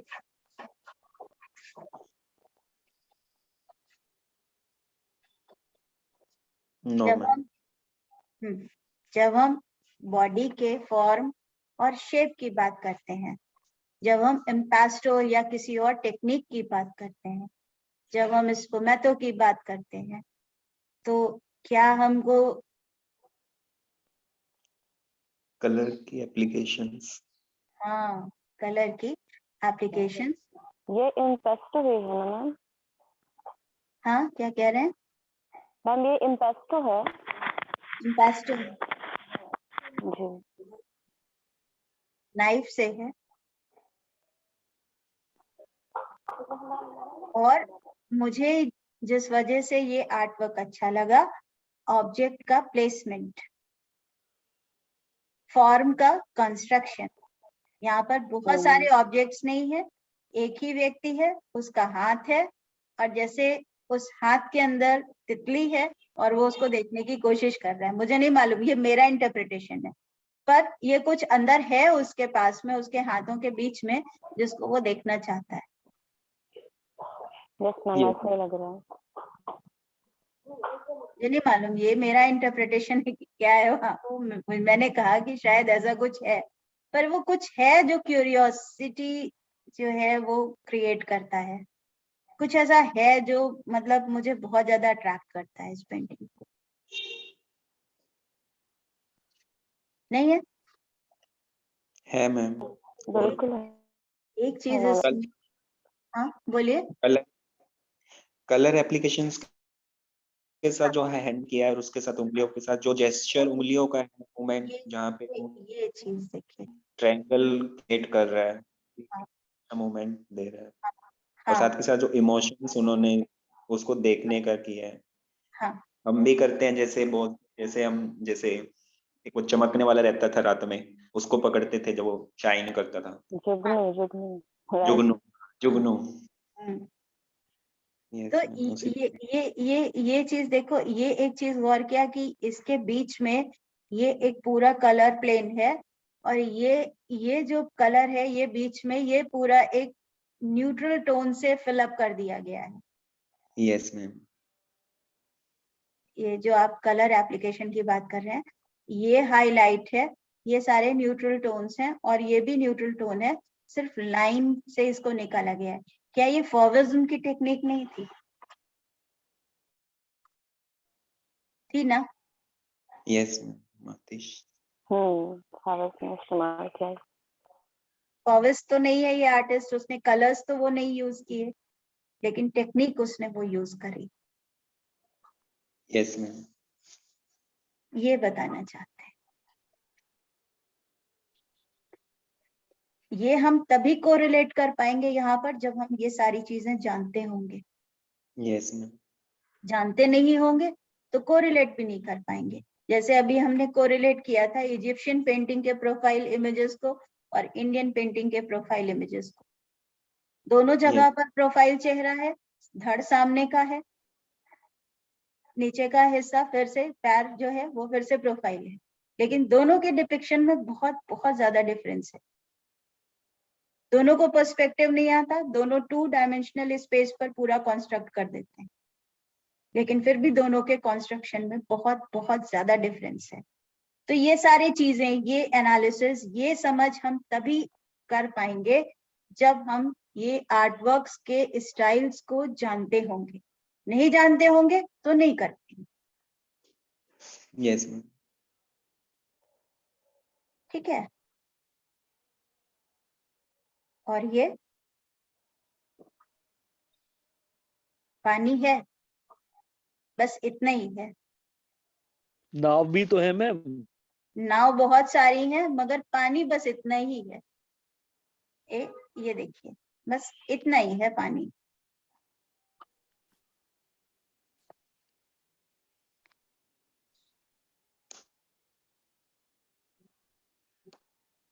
जितना कि मतलब नाव तैर सके। ना, इतना भी नहीं है कि नाव तैर सके। ऐसा भी लगा जैसे रखी हुई है क्या। इतना भी नहीं है कि नाव तैर सके, और नावें उसने बड़े मन से बनाई है। और ये स्पेस ऊपर की तो लाइन, है मैम इस पर। हाँ स्पेस डिवीजन मैम। स्पेस का डिवीजन, ये देखिए ऊपर की ये हॉरिजॉन्टल हाँ लाइन। मैम ये रेड लाइन जो है। हाँ, ये लाइन अगर यहाँ होती तो इसको आधार देती। Yes ma'am. ये लाइन ऊपर चली गई तो आधार भी ऊपर चला गया, यानी कि अब इस जगह पर जब हम देखते हैं तो यहाँ पे हमें दिख रहा है दूर, डिस्टेंस, ये वाली चीज में जो हमें दिख रहा है, मगर यहाँ पर हमें सारी चीजें खड़ी नीचे आती हुई लग रही हैं। यस, ये सारी चीजें नीचे आती हुई लग रही हैं आधारहीन, लेकिन यहाँ पर आधार है और ये सही है, केवल इतनी जगह पर। क्यों? क्योंकि ये नीचे एक हॉरिजॉन्टल लाइन दे दी गई है, वो हॉरिजॉन्टल लाइन यहाँ पर नहीं है, वो हॉरिजॉन्टल लाइन ये, ठीक है। यस मैम, एनालिसिस समझ में आया पेंटिंग का? Yes ma'am. ये इस आर्ट वर्क को तो मेरी समझ में सब जानते होंगे, नहीं तो आर्टिस्ट और स्टाइल तो जानते ही होंगे।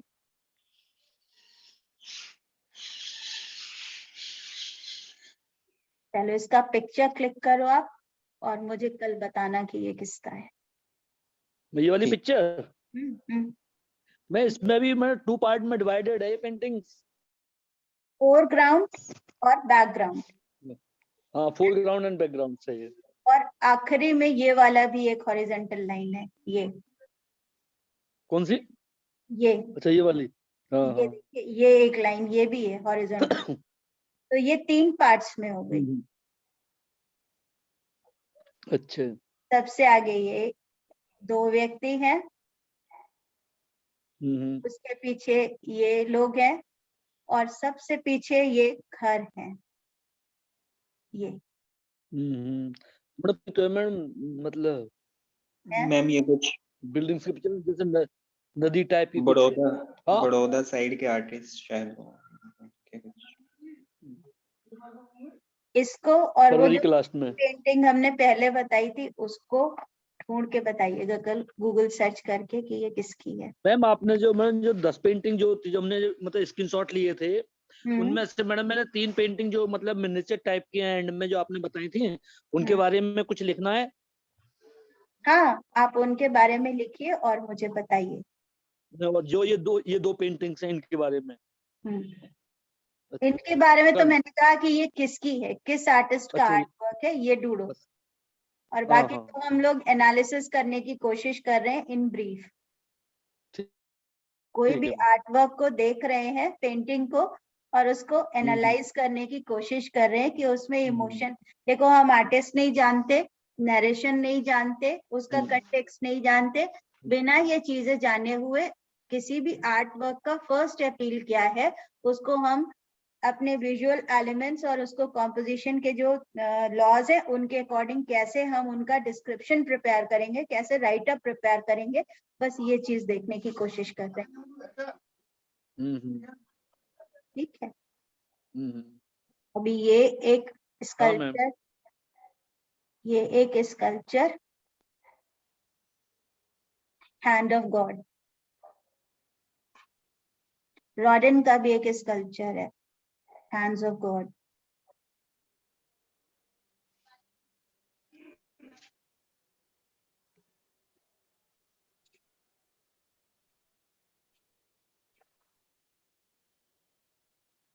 ये स्पेस में, ये पूरा स्पेस मिला, ये ऑब्जेक्ट यहाँ पर सेंटर में है बिल्कुल, ठीक है।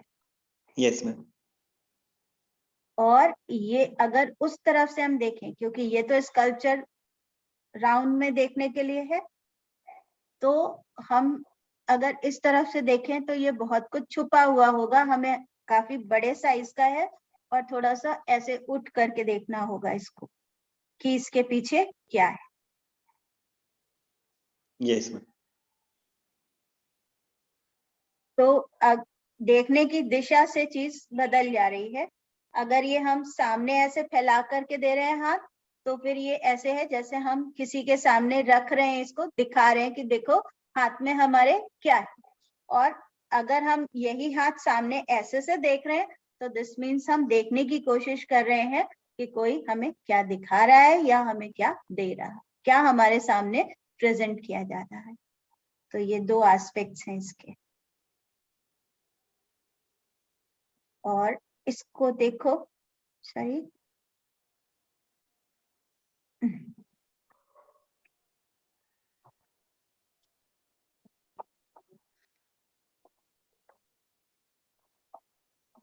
ये एक आर्टिस्ट का रूम है और ये खुद आर्टिस्ट है। जो अभी तक जिस तरह के आर्टिस्ट के रूम से हम लोग परिचित हैं, studio of an artist, paintings हमने देखी हैं, ये वैसा बिल्कुल भी नहीं है। क्या है? Yes. नहीं है। नहीं है। केवल एक ये फ्रेम है यहाँ पर, और एक ये फ्रेम है यहाँ पर, और एक ये कुछ चीज है, आई जस्ट डोंट नो, पर ये रूम ऑफ एन आर्टिस्ट है ये।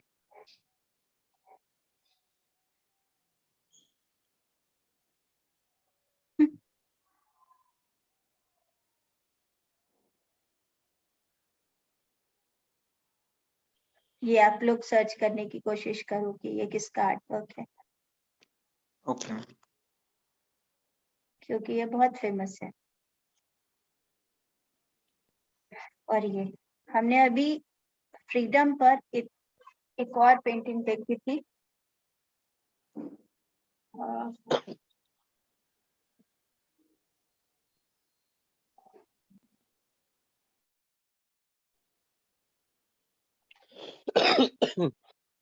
एक ये पेंटिंग भी देखी थी अभी फ्रीडम पर, और इसको मैंने एक्सप्लेन भी किया था कि कैसे ये फ्रीडम से रिलेटेड है, क्योंकि जब इसमें बच्चे बने हुए हैं सिर्फ, तो हमें नहीं समझ में आता कि ये फ्रीडम से रिलेटेड कैसे है, ये कैसे हो सकती है फ्रीडम से रिलेटेड, और ना ही हमें ये पेंटिंग समझ में आ सकती है कि ये फ्रीडम से रिलेटेड कैसे है। मगर हम यहाँ पर भावनाओं की बात करते हैं, हमारे लिए इंडिविजुअली फ्रीडम का मतलब क्या है उसकी बात करते हैं, इमोशंस की बात करते हैं कि फ्रीडम से हम कैसे अटैच्ड हैं इमोशनली, हमारे लिए फ्रीडम क्या लेकर के आएगा, क्या चीजें लेकर के आएगा। अगर हम ये सारी चीजों की बात करते हैं तो हमें समझ में आ जाएगा कि ये फ्रीडम से अटैच्ड कैसे। ये बहुत सारे बच्चे हैं, इनोसेंट चाइल्डहुड, ये Yes, बहुत ma'am. सारे यंग्स हैं, या वो लोग हैं जो अपनी लाइफ शुरू करने जा रहे हैं। ये सारे लोग अपनी लाइफ शुरू करने जा रहे हैं, उनके पीछे पीछे बैकग्राउंड में मॉन्यूमेंट्स हैं, है ना। इसी Yes, ma'am. तरह से यहाँ पर भी है, यहाँ Bags पर, हाँ यहाँ पर बच्चे हैं, में अलग अलग। बैग्स हैं, नाइट है, यहाँ पर दिन है, ये Yes. चाइल्डहुड है, ये यंग एज है। और इसके नीचे लिखा हुआ है, with mouth full of prayers and bag full of dreams, we will be in those spaces where you have never been. मतलब हमारे पास में थोड़ी सी प्रेयर्स हैं, हमारे बैग्स में बहुत सारे ड्रीम्स हैं, और हम उस जगह पहुंचने वाले हैं बहुत जल्दी जहां के लिए तुमने कभी सोचा भी नहीं होगा। और ये प्रॉमिस है पंडित जवाहरलाल नेहरू का, ट्रस्ट विद डेस्टिनी, सुन याद करो, उनकी स्पीच है ये। थोड़ा सा जिस दिन हम लोगों को फ्रीडम मिला, आजादी मिली, उसके एक दिन पहले पूर्व संध्या पर उन्होंने जो प्रॉमिस किया अपने देश के लोगों से, स्वयं से, ये वो प्रॉमिस है। और ये चीज को सोचने की, देखने की कोशिश करो, वो क्या कह रहे हैं, ये बच्चे क्यों बनाए गए हैं, ये चाइल्डहुड क्यों है। That means we are innocent, we are in our childhood, हमारे पास में बैग्स हैं फुल ऑफ ड्रीम्स। और जिस दिन हमें फ्रीडम मिलेगा, ये रात है मगर यहाँ पर उजाला है, ये दिन है, शायद दिन हो रहा है, और जिस दिन जैसे ही हमें फ्रीडम मिलेगा, हम उन जगहों पर, उन ऊंचाइयों पर पहुंचेंगे जहां पर कभी कोई नहीं पहुंचा। और ये यूथ है हमारा, वो बच्चे थे जिन्होंने ये, वो इनोसेंट बच्चे थे जिन्होंने ये रात देखी स्वतंत्रता की, और ये यूथ है हमारा जो आगे भविष्य का निर्माण करेगा। ठीक है। Yes ma'am. तो इसको मैंने डिस्कस किया था, सीरीज से है, और ये इंडियंस, सॉरी, ये यहाँ पर देखते हैं, ये भारतीय लोग ही हैं। मैम अभी आपने जो फोरग्राउंड जो मैं अभी पूछ रहा था, जो वाली पेंटिंग थी ना जिसमें उस आदमी को गले में फंदा डाल के जो दिखाया गया था अभी तीसरे चौथे हाँ। नंबर पे भी बैक में जो, तो मैम वो ये बता दीजिए वो मतलब वर्क कौन सा है, पैचिस में है कि उसमें है वो? एक मिनट, आप कौन सी पेंटिंग बता रहे हैं, अभी जरा इधर। इससे वो अगले उसमें नहीं, इसमें जो इससे पहले बताई गई थी। एक मिनट, इधर देख रहे थे। हाँ और नीचे आइए। हम यहाँ पर आकर रुक गए थे, नहीं इससे फ्रीडम और की ऊपर, बात करने लगे। और ऊपर और ऊपर। और ये नहीं, अरे उसमें भी एक व्यक्ति को गले में फंदा डाल के जो खड़ा था ना आपने, हॉरिजॉन्टल ये वाली जो बता रही थी। ये वाली। अरे ये नहीं मैं फुट मैम, ये नहीं, ये भी नहीं, ये भी नहीं, ये भी नहीं, ये नहीं है मैम। और आइए मैम। हाँ इससे ऊपर, अभी इससे पहले थी मैम। हाँ यही वाली। ये गले में ये फंदा नहीं डाला है ये, उसने। अरे हाँ ये नीचे इससे दो नीचे है, हाँ यही। ओके, हाँ मैम ये ये वाली। वाली। हाँ। हाँ हाँ, इसे जकड़ के जो रख रखा है मैम, हम्म, ये वाली। तो ये मैंने मैडम कहा वेस्टर्न पेंटिंग है, ये तो कंफर्म है। ये वेस्टर्न पेंटिंग है।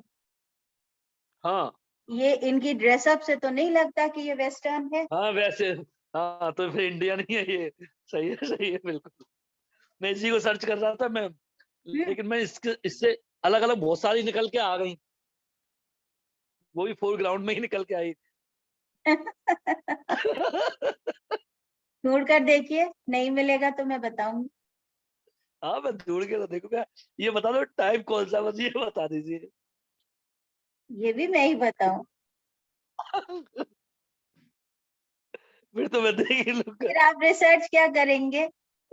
नहीं ठीक है, ऐसा सही है, बड़ा आप बस बताइए, फिर मुझे ही करने दीजिए। हाँ, आप लोग करिए, थोड़ा हाँ तो ठीक है काम मैम। करिए।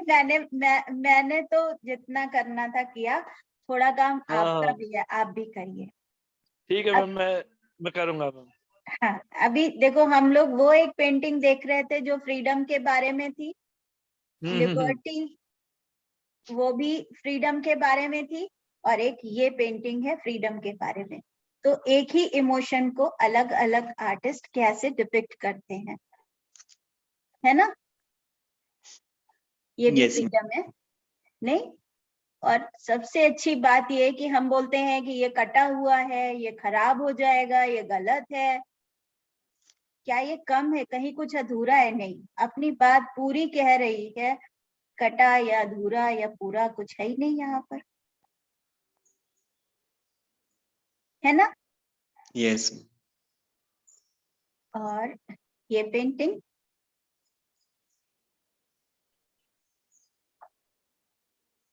इसको ऐसे देखते हैं, ये थोड़ा सा अलग दिखेगी।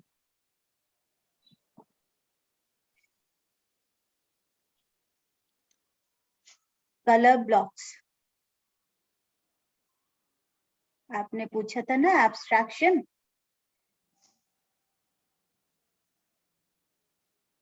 देखो ये है कलर ब्लॉक्स, ये है एब्स्ट्रैक्शन, ठीक है? शेप्स को ज्योमेट्री। Yes ma'am.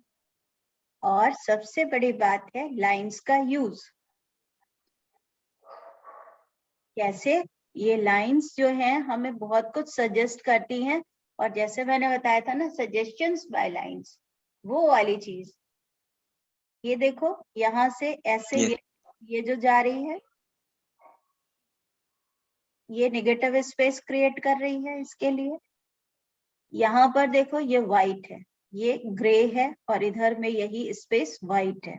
और यहाँ पर ये देखो सजेशंस, यहाँ पर उंगलियां हैं, न्यूज़पेपर, ये स्टडी है, ये जगह पर शायद कंप्लीट नहीं है, ये उसने जानबूझकर छोड़ा है, उसको कंप्लीट नहीं किया है। यस और इसको बैलेंस किया ये व्हाइट ने, और ये ग्रे शेड्स हैं सारे, है ना। तो जो लाइंस का सजेशन है वो कैसे स्टडी करना है, ये पेंटिंग हमें बड़े अच्छे से बताती है। और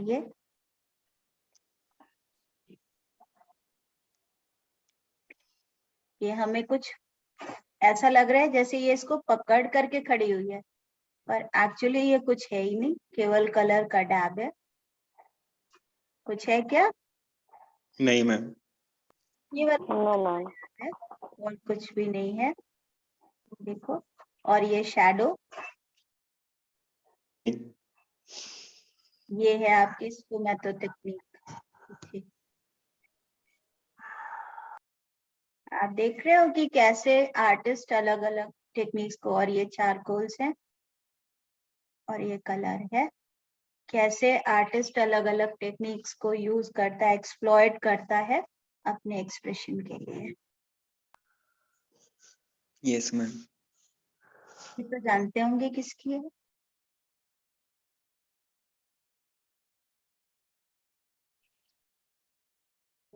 इन्हें भी हम दिल्ली में ही मिलते हैं।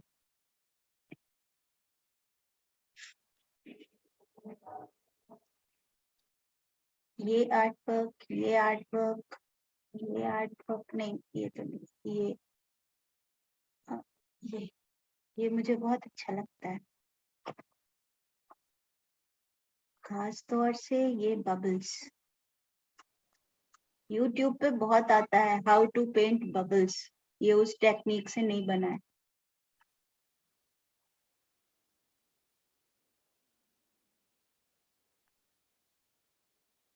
एक्चुअली ये मिक्स्ड मीडिया है, यस मैम। पेंट और एक्रिलिक पेंट। अच्छा। देख रहे हो? Yes ma'am. ये वो वाला एरोप्लेन है जो बच्चे क्लास में फेंकते हैं, उड़ाते हैं।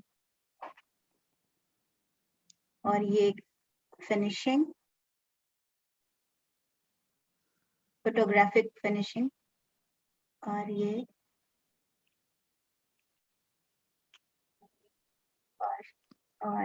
और ये एरोप्लेन, ये एरोप्लेन, ये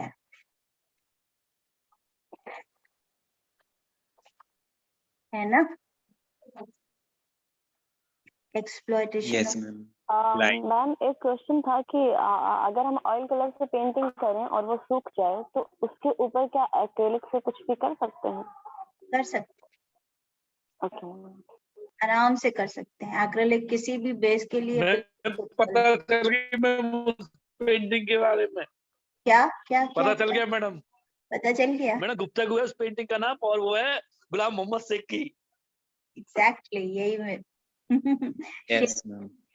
मैम यही दो नाम थे हाँ? मेरे मन में, एक भूपेंद्र कक्कर। और मैडम पता है मुझे कैसे याद आई मैम, पता है? हाँ? क्योंकि मैम मैंने उसमें एक चीज देखी थी मैडम, मैं ज्योमेट्रिकल फॉर्म्स में देख रहा था मैडम उसको मैं। हाँ? और मैंने जबकि गुलाम मोहम्मद शेख ज्योमेट्रिकल फॉर्म में भी पेंटिंग करते हैं ना, तो उसमें जो ड्रेसेस है ना उनकी वजह से वो छूट रहा था वो। गुलाम मोहम्मद शेख जो थे हाँ हाँ। वो अपने आर्ट वर्क्स में सिटी लाइफ को, शहर के सिटी स्केप्स बनाते थे और इसीलिए हाँ। बहुत फेमस थे। नहीं मैं फेमस, मैंने उसमें पता है आप वैसे नहीं पहचान पाएंगे हम्म, उन्हें, तो लेकिन मुझे उसमें अलग फॉर्म को क्रिएट कर रहा था, तो यही थोड़ा कंफ्यूजन था। मैम पीछे बिल्डिंग्स को जो उन्होंने यूज किया, हाँ मुझे हाँ। उससे थोड़ा सा अनुभव हो रहा था, क्योंकि हमारे टीचर भी हैं जो हाँ गुलाम मोहम्मद स्टूडेंट्स रहे हैं, वो भी कुछ इसी तरीके से बनाते हैं, हाँ हारिस पठानी सर। तो वहां से मुझे थोड़ा सा आइडिया जा रहा था कि उनका, इसलिए मैं बोल रहा था कि बड़ौदा के आर्टिस्ट का है किसी का काम।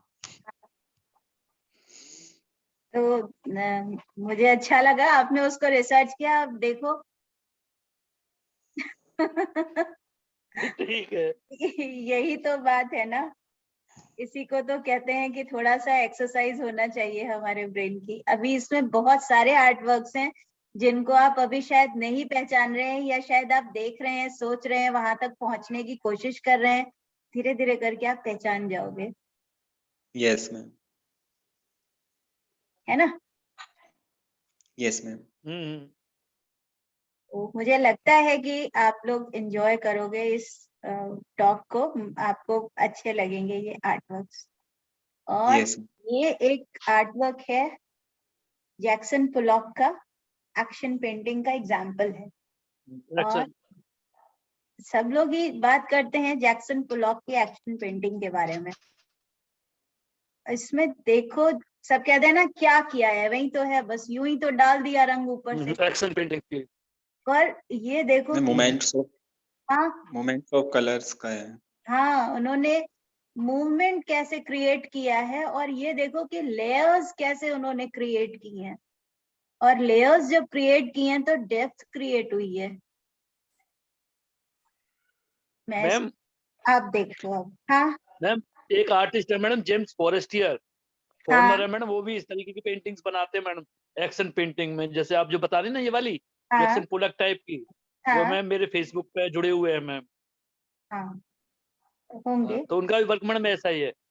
हाँ मैम साथ के साथ ये जो कलर्स का जो मूवमेंट है वो कहीं ना कहीं उनकी बॉडी लैंग्वेज को भी बता रहा है कि किस तरीके से उन्होंने बॉडी लैंग्वेज को यूज किया होगा इन कलर्स को यूज करते टाइम, क्योंकि ऐसे ही वो इजीली मूवमेंट नहीं क्रिएट होगा।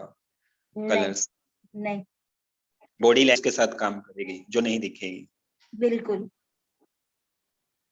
ये बिल्कुल सही बात कही आपने कि हमारा एफर्ट यहाँ पर रिफ्लेक्ट हो रहा है। Yes ma'am. है ना। इसको यस करने के लिए हमारे शरीर ने बहुत मेहनत की होगी। Yes ma'am. ये बना होगा ये। तो जो कहते हैं कि एक्शन पेंटिंग है क्या, उनको वाकई में इस पेंटिंग में कुछ नहीं समझ में आएगा। उन्हें तो लगेगा ये तो कुछ जाल ऐसा बना हुआ है, या क्या है मुझे मालूम नहीं। क्यों? क्योंकि वो ऑब्जेक्ट ढूंढ रहे होंगे और ऑब्जेक्ट उन्हें मिलेगा नहीं। एक्चुअली ऑब्जेक्ट क्या है? मूवमेंट। Yes ma'am. और वो कभी पकड़ नहीं पाएंगे, क्योंकि उनके हिसाब से ऑब्जेक्ट है कोई सुंदर सा स्त्री का शरीर, या कोई बच्चे का शरीर, मैडोना जैसी कोई आकृति। यहाँ मैम। पर वो ऑब्जेक्ट है ही नहीं, यहाँ पर तो ऑब्जेक्ट कुछ और है। यहाँ पर तो ऑब्जेक्ट अनसीन है। एफर्ट हमारा, हमारे शरीर वो ऑब्जेक्ट है, हमारे शरीर का जेस्चर वो ऑब्जेक्ट है। यहाँ पर तो जो ऑब्जेक्ट है वो कभी देख ही नहीं पाए। Yes ma'am. इसीलिए कहते हैं कि एब्स्ट्रैक्ट सबको समझ नहीं आते, सबके बस की बात नहीं है। यस। ये फ्ली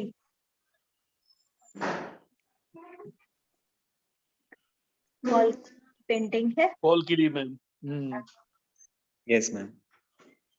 पॉल क्ले की पेंटिंग है, ये मैंने बता दिया। अब इसके बारे में ढूंढना। जनजाति कला लग रही है मैम ये तो। तो वो सारे उस समय और क्या कर रहे थे? यही तो कर रहे थे जनजातीय कला से। पिकासो, प्राग, सब के सब प्रिमिटिव आर्ट से जो है, वो प्री हिस्टोरिक मैन की आर्ट से लेकर के इंस्पिरेशन बनाने चल पड़े थे पेंटिंग्स। और कर क्या रहे थे? मैम पॉल क्ली ने काफी कुछ स्टडी करने के लिए बुक्स का जो उनका कलेक्शंस है, ड्राइंग्स को लेके, लाइंस को लेके काफी स्टडी है, पढ़ना चाहिए। उनका एक कथन है, क्या रेखा के बारे में है ना, लाइन के बारे में, डॉट डॉट के बारे में। डॉट्स जैसे मूव करते हैं और वो लाइंस कैसे क्रिएट करते हैं। और डॉट लाइन क्या है? एक डॉट है जो वॉक पर निकली लाइन।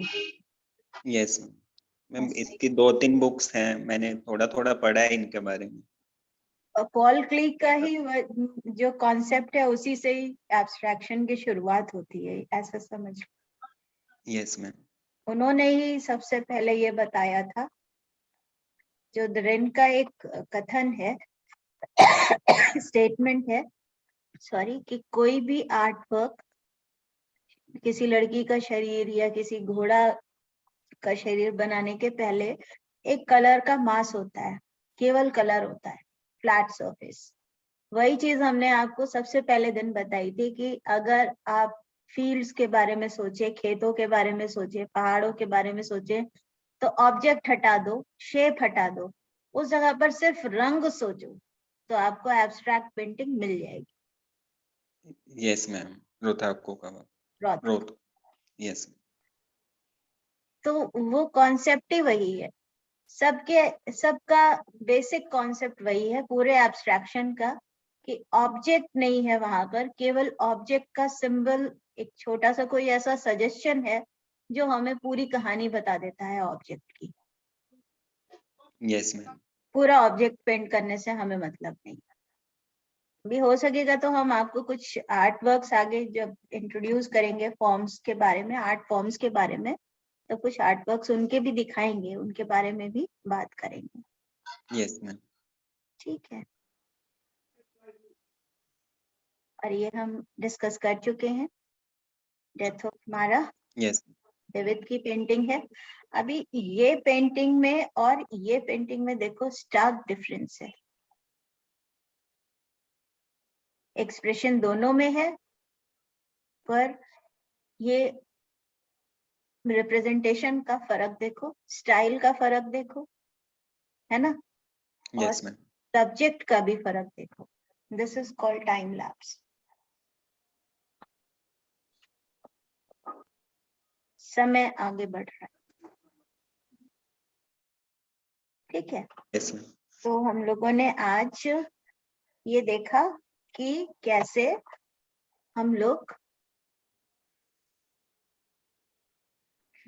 करते हैं अंडरस्टैंड किसी भी कलाकृति को, अप्रिशिएट किसी भी कलाकृति को, और कैसे हम लोग उसकी अभिव्यक्ति करते हैं, उसको व्यक्त करते हैं। पहले तो उसको समझते हैं, फिर उसका डिस्क्रिप्शन अपने मन ही मन में करते हैं, और उसके बाद उसको व्यक्त करते हैं। अब नेक्स्ट सेशन में हम लोग देखेंगे कि कैसे आर्ट वर्क को डॉक्यूमेंट किया जाता है, ठीक है। Yes. Yes. Okay, thank you all. Thank you so much ma'am. मुझे लगता है कि तुम लोगों Thank को you. नमस्ते मैम। नमस्ते। आर्ट वर्क, मैम नमस्ते। तो आर्ट वर्क्स को थोड़ा सा सेव करके उनके बारे में लिखने की कोशिश करना, ये असाइनमेंट्स है। ठीक है, ठीक है, थोड़ा Yes. ओके लिखने, मैम। हाँ, इससे लिखने की प्रैक्टिस होगी, ठीक है। ठीक। Yes ma'am. नमस्ते मैम। नमस्ते। मैम कल भी मैम नमस्ते। 1:30 बजे रहेगी? हाँ, कल भी 1:30 बजे रहेगी। मैम ये 29 क्लास से अलग है कि 29 क्लास के अंदर ये क्लास है?